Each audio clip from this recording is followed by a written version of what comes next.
पिछले कई दिनों से अज़रबैजान और आर्मेनिया के बीच लड़ाई जारी थी, जो रूस की कोशिशों के चलते टल गई है।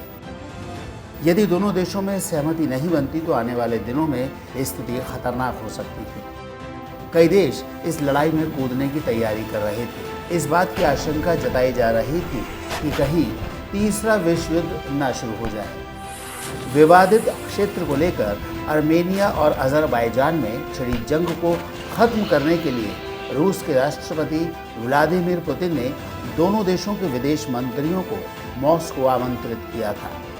आखिर रूस की मध्यस्थता काम आई और दोनों देश युद्ध समाप्त करने पर सहमत हो गए। रूस के विदेश मंत्री सर्गेई लावरोव ने बताया कि आर्मेनिया और अज़रबैजान मानवीय आधार पर युद्ध समाप्त करने पर सहमत हो गए।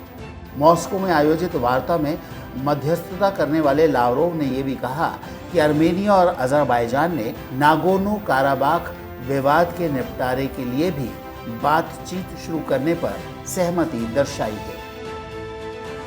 वैसे तो ये दोनों देशों के बीच की लड़ाई थी, लेकिन इसमें कई देश शामिल होने की तैयारी कर रहे थे। तुर्की ने तो पहले ही अज़रबैजान की तरफ से मोर्चा संभाल लिया था।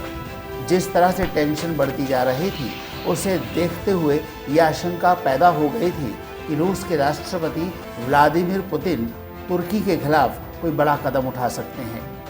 यदि ऐसा होता तो रूस और तुर्की के बीच भयानक जंग शुरू हो जाती और इस महायुद्ध में दुनिया की दूसरी महाशक्तियां भी शामिल होती। ये भी खबर थी कि पाकिस्तानी सेना भी इस युद्ध में भूमिका निभा रही है। इतना ही नहीं, आर्मेनिया और अज़रबैजान की लड़ाई में फ्रांस, ईरान और इजराइल के भी शामिल होने का खतरा बढ़ गया था। लेकिन रूस ने तुर्की के उकसावे के बावजूद संयम से काम लिया और दोनों देशों को बातचीत की बेस पर लाकर दुनिया को विश्व युद्ध के खतरे से बचा लिया।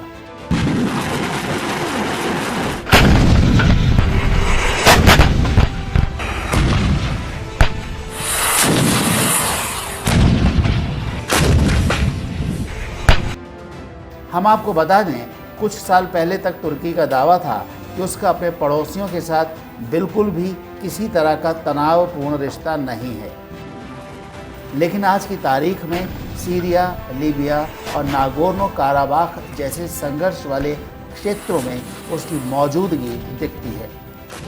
सीरिया उसके अपने क्षेत्रों में वो कुर्दों के साथ संघर्ष करता हुआ दिख रहा है, तो वहीं वो साइप्रस को लेकर एथेंस के साथ भिड़ा हुआ है।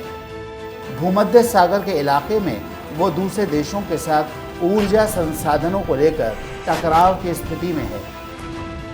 उसी तरह से रूस, अमेरिका, इजराइल, यूरोपीय संघ और नेटो के साथ भी तुर्की का तनाव बढ़ता जा रहा है। अपने को दुनिया का खलीफा समझने वाला तुर्की रूस की इस मध्यस्थता के बाद बैकफुट पर आ गया है।